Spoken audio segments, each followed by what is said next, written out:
And we're in a sermon series called Shine, obviously. And when we say shine, and shining as a Christian, we don't mean that you have glitter all over your hair or people are showing flashlights on you or something like that, but there's something inside of you. There's something that you just tend to glow. You stand out in our society.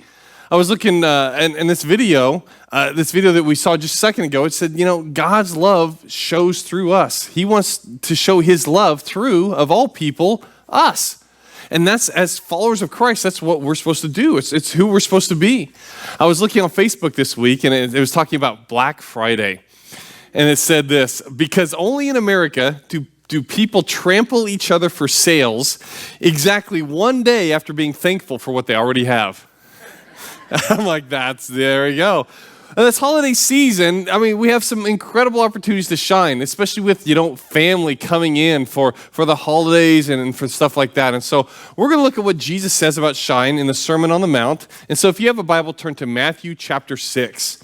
If you don't have a Bible, there should be one of the chairs in front of you. It'd be page 684. You can find it on your phones or tablets pretty easily.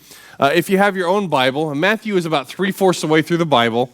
After the book of Malachi, right before the book of Mark. Matthew chapter 6, and in this, it's called the Sermon on the Mount. It's where Jesus says, if you want to be my follower, here's what it means. Here's what it looks like. In verse 1, Jesus says, be careful not to do your acts of righteousness before men to be seen by them. If you do, you will have no reward from your Father in heaven. For the Jewish people, religion was not just something they say, well, yeah, this is what I think, this is what I believe, and that's what it is. For the Jewish person, it involved action.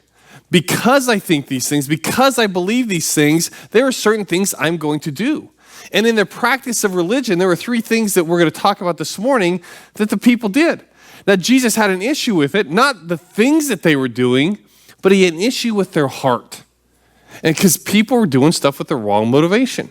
And so what we're going to see is these 3 things. And the first one is this: Christians shine when we give to those in need.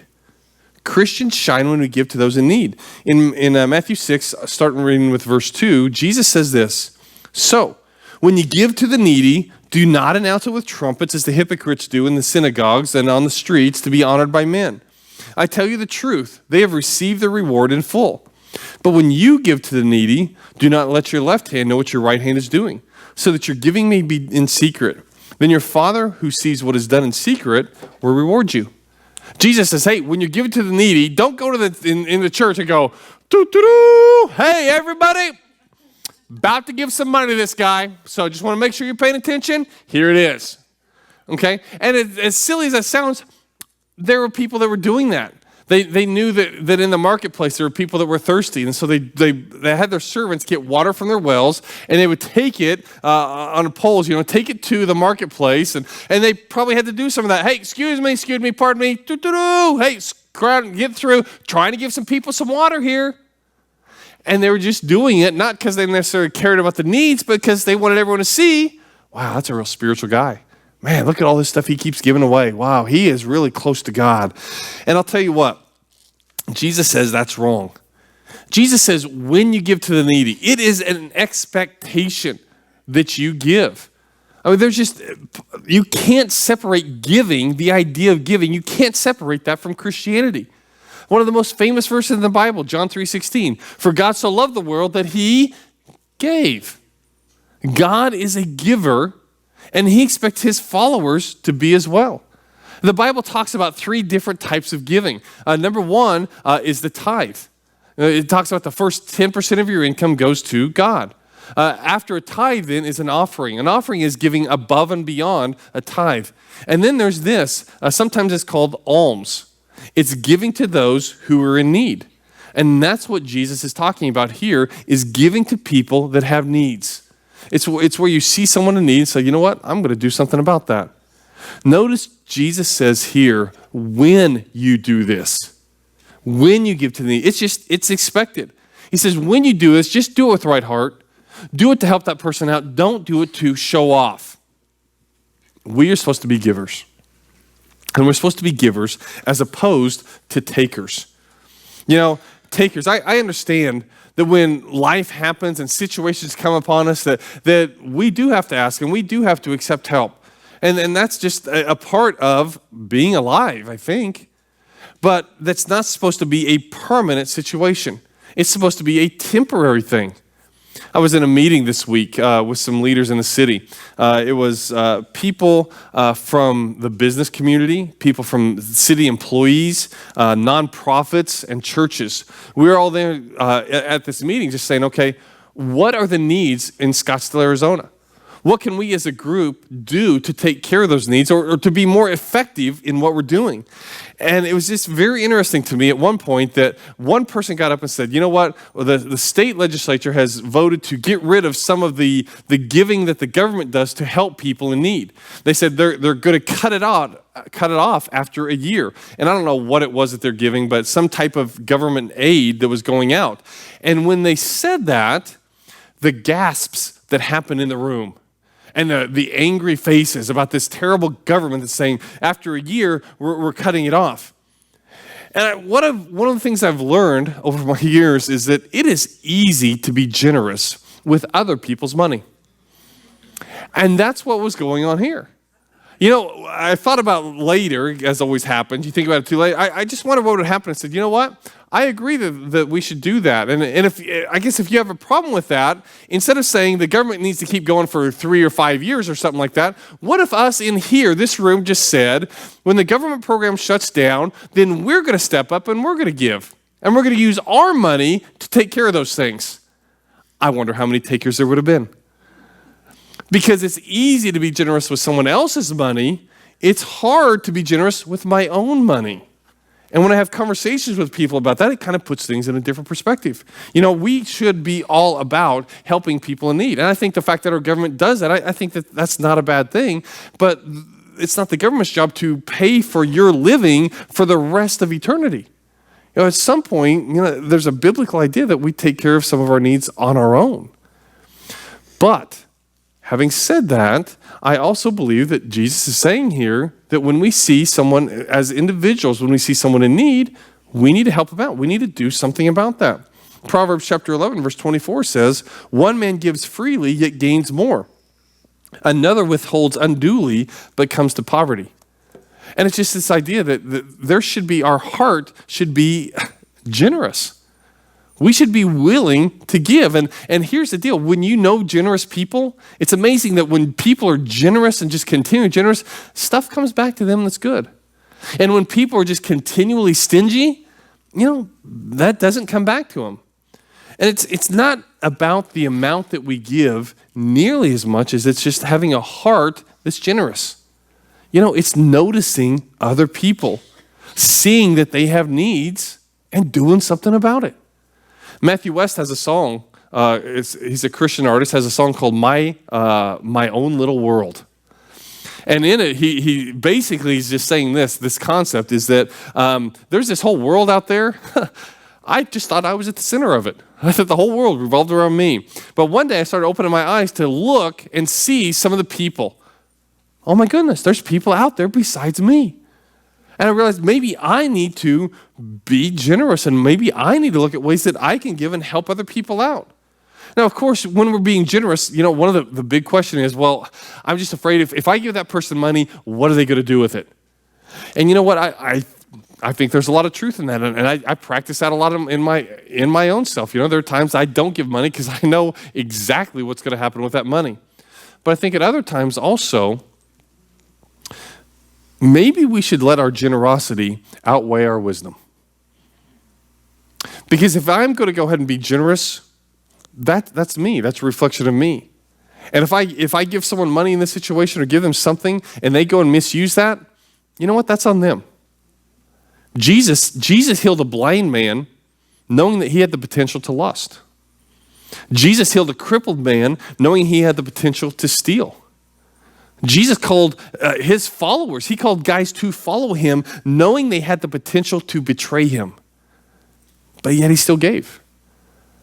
And as followers of Christ, when we give to those who are in need, we shine. We shine because so many times in our world today, there are not people that are doing that. When we give to the needy, people see that, people notice. And that's who we're called to be. So Christians shine, first of all, when we give to those who are in need. Second of all, Christians shine when we give our concerns to God. When we give our concerns to God. There in verse 5, it says, Jesus says, "And when you pray, do not be like the hypocrites, for they love to pray standing in the synagogues and on the street corners to be seen by men. I tell you the truth, they have received the reward in full. But when you pray, go to your room, close the door, and pray to your Father who is unseen. Then your Father who sees what is done in secret will reward you. And when you pray, do not keep on babbling like pagans, for they think they will be heard because of their many words. Do not be like them, for your Father knows what you need before you ask him." You know, for Jesus says, when you pray, okay, this is just an expectation. When you pray, don't be like the hypocrites. Don't go into the church service and go, "Oh, greatest, heavenliest, fatherest." Jesus, don't do that. Don't get up there and pray acting like you're more holy than everyone else, okay? Just go to God, talk to God like you would talk to people that you normally talk to. You know, there's nothing wrong with praying in public. As a matter of fact, it's commanded to do that. As a matter of fact, I think as followers of Christ, we probably need to pray out loud with other people more often. But it's seriously easier to pray out loud with other people when we're praying in private first. And when we pray, Jesus says, don't babble. Don't babble. And what that means is don't be using the same words over and over without thinking about what you're doing. And I'll tell you what, that gets hard. If you pray a lot, it's hard because we kind of get into a routine with our prayers.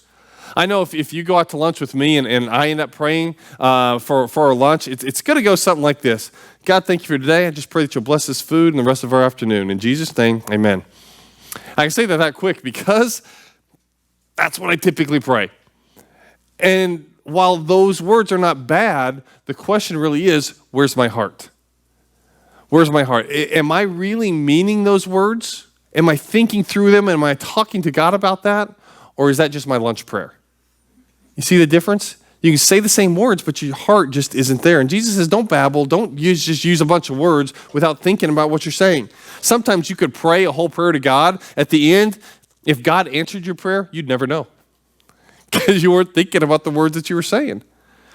Praying is about acknowledging our role in the world and God's role in the world. You know, it's inviting God into my concerns. It's about inviting him into my life. Some people keep having the same issues week after week and month after month and year after year, and they keep having those same issues because they keep dealing with it just on their own. They never invite God into there. But James chapter 4 says this, you do not have because you don't ask God. When you do ask, you do not receive because you ask with wrong motives that you may spend what you get on your pleasures. Some of you don't have changes happening in your life with the things that you're concerned about because you never ask God to get involved in it. And if you do, you ask with the wrong motives. Here's the deal. Everyone in the world has issues. Everyone in the world has troubles. Everyone in the world has things that concern us. Everyone in the world has things that upset us. When those things happen to people in the world, they get angry, they get stressed, they complain, they grumble. And I'll tell you what, it's hard to be around people like that are constantly negative. Here in the next few weeks, when you start getting family members in, and you know who they are, there's some of them that are just constantly that way. They're very negative, stressed, angry, complaining, grumbling about everything. And if you don't have the family members, maybe you need to look in the mirror and see if you're the one who's angry, stressed, complaining, grumbling about everything. Christians have the same issues that everyone else does. We have the same problems, the same concerns. But when we pray, we're telling God that we want him to be involved in our lives. If you're having financial issues, continually making late payments, your debt just keeps growing and growing and growing. Well, you know what? Maybe you're spending too much. So maybe you need to pray to God for self-discipline, for reliance on him, for your needs. Maybe you need to ask God to help you to be content, to do without, or see new ways to reduce your expenses. If you have relationship issues, you know, you have people that avoid you, people that don't share with you, people that abandon you as friends, maybe there's a reason. Maybe you need to pray for self-awareness. Maybe you need to pray for understanding for other people. Maybe you need to pray for patience. Ask God to help you to care about other people's needs. Ask God to help you keep a secret, to be honest. If you're having job issues, you keep losing your job, and job after job, you keep losing job after job after job. Maybe the issue is not all of your bosses. Maybe you need to pray for self-awareness, for growth, for maturity. Ask God to help you be a better employee, one that's on time, who respects authority, who is a hard worker. We go to God with our concerns. And I'll tell you what, we shine when we do that because we're getting him involved in our lives. And when we turn our concerns over to him, you know what? There's a sense of relief there. There's a sense of peace that I may not be able to change this circumstance or what's going on here, but God's in control and he's got it taken care of. And when those issues and concerns come out, you don't just be negative all the time because you're like, you know what? God's got it. He's got it taken care of. It's no problem. Shining like that, people appreciate a lot because you're much more positive to be around. Pray sincerely. And remember this, I know sometimes people struggle with prayer. Pray sincerely. The words are not nearly as important as your heart. And so if you think that you don't know how to pray or anything like that, you know what? God is more concerned about your heart and your attitude than he is the specific words. Okay? I can't give you the prayer that if you have financial issues, that if you pray these words in these way, bam, $1 million is coming your way next week. You're winning the lottery. Okay? There's not that prayer. So instead, it's not worrying about the specific words. It's looking to shine by taking your concerns to God and give him your heart. And the third way that Jesus says that we can shine is when we give up our needs. We shine when we give up our needs. There in verse 16, Jesus said, "When you fast, do not look somber as the hypocrites do, for they disfigure their faces to show men that they are fasting. I tell you the truth, they've received their reward in full. But when you fast, put oil on your head and wash your face, so that it will not be obvious to men that you are fasting, but only to your Father who is unseen. And your Father who sees what is done in secret will reward you." Jesus says, okay, so there were people who were fasting. For the Jewish people, fasting was just a part of the religion. There was one day a year that was commanded fast, okay? But beyond that, there were specific times that people would fast whenever they had big decisions or things like that. Fasting just basically means going without food or going without something for a certain amount of time. Now, when the Pharisees were fasting, they would get up in the morning and they would just get right out of bed and put on some old clothes, and they would go to the marketplace and go, oh, excuse me, pardon me. What's wrong? Are you okay? Yeah, no, I'm fine. I'm fasting. Trying to be holy with God here. And Jesus says, what are you doing? When you get up in the morning, put some decent clothes on, fix your hair, look good. And when you're out there and someone offers you some food, you don't just say, oh, no, I'm fasting. I would eat that. I would love that, but I'm fasting. Just say, don't make a big deal about it. Fasting has been a part of following God for a long time. Jesus fasted for 40 days before his ministry started. And it means giving up something so that the time that you normally spend doing that, you can focus on God. Okay? So you can fast from a lot of different things. You can fast from food. You can fast from certain types of food. Maybe you fast from desserts over the Thanksgiving holiday. That's not happening. But you could do that. There's things that you can fast. You can fast from the news. I know that when I listen to a lot of commentary on the radio or on TV, either, number one, I get really sad and depressed because the evil that's out there and the bad stuff that happens to people. Or I see this stuff that's just inflammatory. It's designed to get you angry and upset because this person's doing this. And I'll tell you what, you get all angry and fired up and then you got no outlet for it. And maybe you can fast from something like that. Maybe you can fast from entertainment. TV, movies, hobbies. Those things may not be bad in and of themselves, but if they're taking away time from God or taking away time from the ones you love the most, then maybe you can fast from those things. Or, I don't know, maybe you could fast from electronics. Your phone, your computer, your tablet. There's some people, I don't know, more and more, you see people walking around like this. There's videos of them on the internet where they're walking like this in a mall and tripping and falling into fountains, because at some point you've got to come up for air, all right? It needs to happen. While technology is cool because we can connect with people everywhere, anytime, there are real people right now in front of us. If you spent half the time that you do on electronics and entertainment, if you spent half of that time on God, how much different would your life be? There are benefits to fasting. The number one thing, and the reason why you fast is that the time that you normally spend doing those things, you focus on God, either praying, reading the Bible, or just spending time alone with Him. The benefits are you stop being a slave to your habits. Sometimes we just go through our day and we just keep doing this thing time and time again. We don't even realize we do it. And when you're fasting, it helps you to pay attention to the things that you're doing. Fasting helps you learn to do without things. Sometimes that people are like, I couldn't live without my phone. Try it for a couple days. Maybe you can. For whole generations of people, they didn't even know what a cell phone was. And they lived just fine without it. Fasting helps you appreciate what you have even more. You see the things that you do have. Fasting helps you to discipline your body. If you're able to say no to food, it helps you, it's easier to say no to sin and temptation.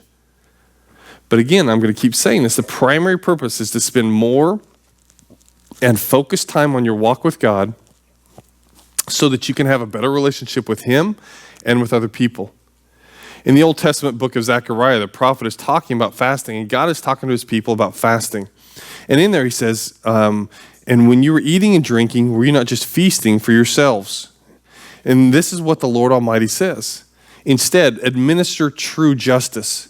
Show mercy and compassion to one another. Do not oppress the widow or the fatherless, the alien or the poor. In your hearts, do not think evil of each other. Part of the purpose of fasting is for us to have a decent outlook on other people. It's to get us to stop being self-centered and start caring about the concerns of other people. Jesus said, when you fast, when you take a break from some of these things, do it with the right attitude. Do it with the right heart. And when you start doing these things, you begin to shine as a follower of Jesus Christ. Because you're able to see that the whole world doesn't revolve around you. That God is there, that other people are there, and you can start doing things to help take care of them as well. When you fast, don't look sad. Don't attract a lot of attention. It's not about that. It's not about everyone seeing how holy you are. As crazy as it is, because when you do something spiritual like this, when you are doing things like giving to the needy or giving your concerns to God or giving up your needs, you want someone to notice, hey, look, I've taken a step.